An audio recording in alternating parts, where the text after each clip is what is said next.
সালামু আলাইকুম। স্ট্রবেরি চাটনি খার খার ভালো লাগে, আমার তো খুব বেশি ভালো লাগে। আর এরকম যদি লাল লাল টুকটুকে স্ট্রবেরি হয়, সো এখানে আমার যে টক ঝালের একটা চাটনি আপনারা আমরা দেখাইমু।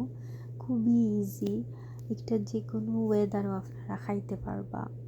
আর স্ট্রবেরি তো আমরা সবার প্রিয় কম বেশি।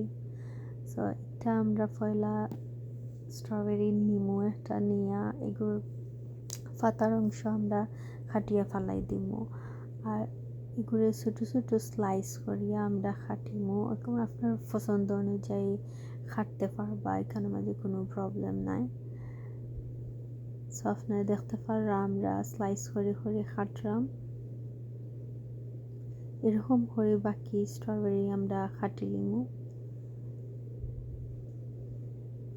এরপরে আমরা চাটনি লাগে কাঁচামরিচ। আমরা এখানে একটু বেশি লইছে কাঁচামরিচ, বিকজ আমরা জাল লাভার, আমরা কাঁচামরিচ খাইতে একটু ভালো লাগে। সো আপনারা চাইলে কাঁচামরিচ কমে দিতে পারবা। আর ধনিয়া পাতা তো মাস্ট লাগে যে কোনো চাটনির মাঝে, কাঁচামরিচ আর ধনিয়া পাতা তো লাগেই।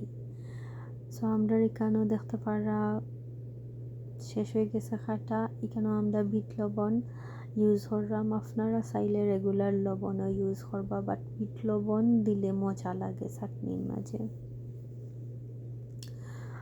আমি এখানে মাঝে একটু ম্যাশ করলাম বালা করিয়া। আপনারা চাইলে এগুলোর টুকরা টুকরাও রাখতে পারেন, কিন্তু ইলা হলে একটু জুসি ভাব থাকে, মজা লাগে আর কি। আমরা কাঁচামরিচ আর ধনিয়া পাতা একলগে মিশাইয়া বালা করে মাখাইলাম। অ্যান্ড দেন আমরা দুইটা রকম স্ট্রবেরিরে ফুলের শেপ দিয়া ডেকোরেশন করছি। আপনারা চাইলে ওলা খান সুন্দর হয়ে ডেকোরেশন আপনারা পছন্দ অনুযায়ী করতে পারেন। আপনারা মেহমানরেও দিতে পারবা, নিজেও খাইলা।